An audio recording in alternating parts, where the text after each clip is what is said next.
Lawrence of Arabia said, "Everyone dreams, but not equally. Those who dream by night in the dusty recesses of their minds wake up in the day to find that it was vanity. But dreamers of the day are dangerous people, for they will act out their dreams with open eyes to make it happen."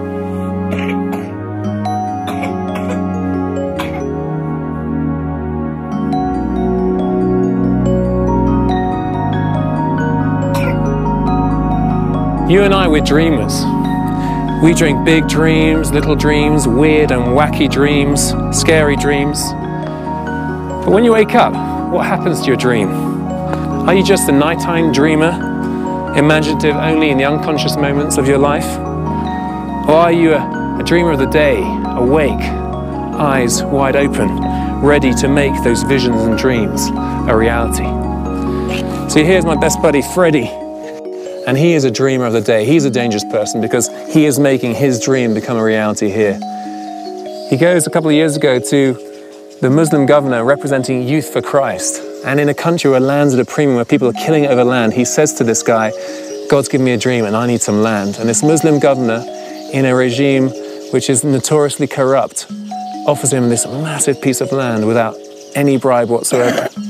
Here is Freddie, who didn't wear any shoes or underpants until he was 14 years old. He used to walk 2 hours each way to school barefoot. For years, he was the only kid to graduate from his primary school, and now he is living out his dream. There's a school, there's a medical center, there's this orphanage with house parents like Felicity, who was raped as a 17-year-old, and she gave birth to Blaise here.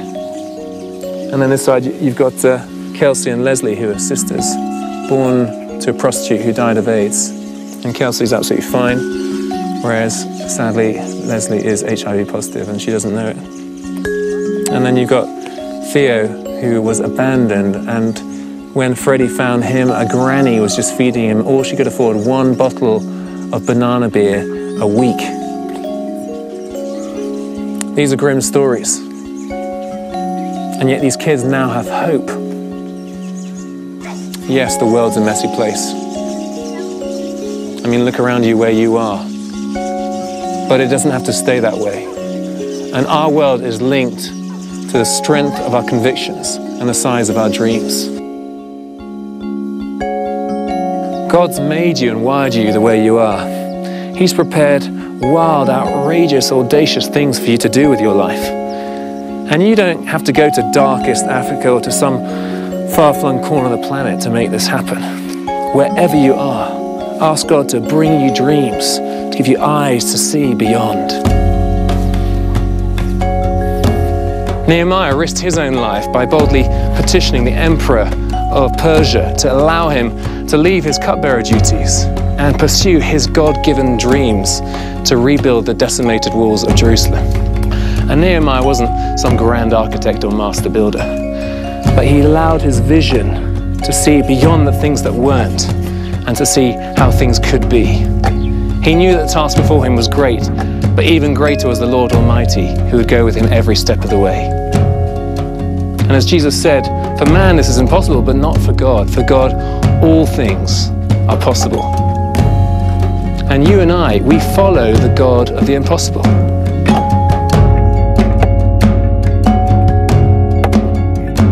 So for me, a mere man with all my weaknesses and hang-ups, my dreams will be impossible to fulfill, but not for God. You see, with God, all things are possible.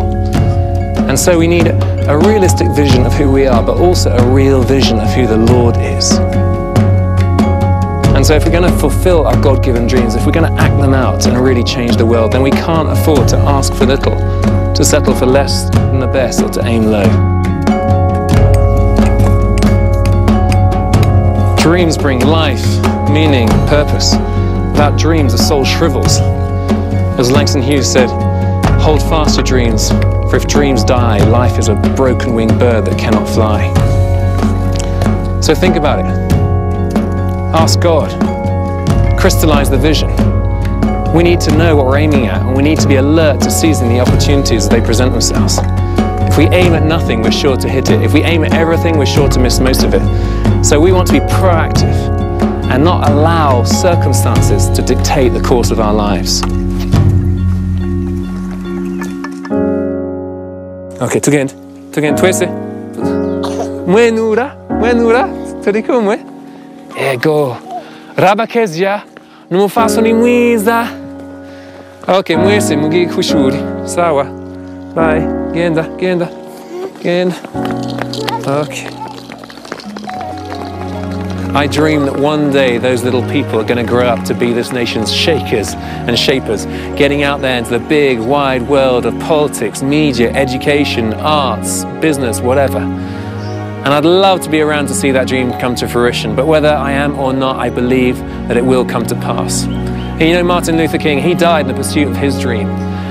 And although the full scope of his dream wouldn't be realized for many years to come, whilst he was alive, he truly lived his dream. And I want to urge you to experience the joy of simply living the dream God's given you.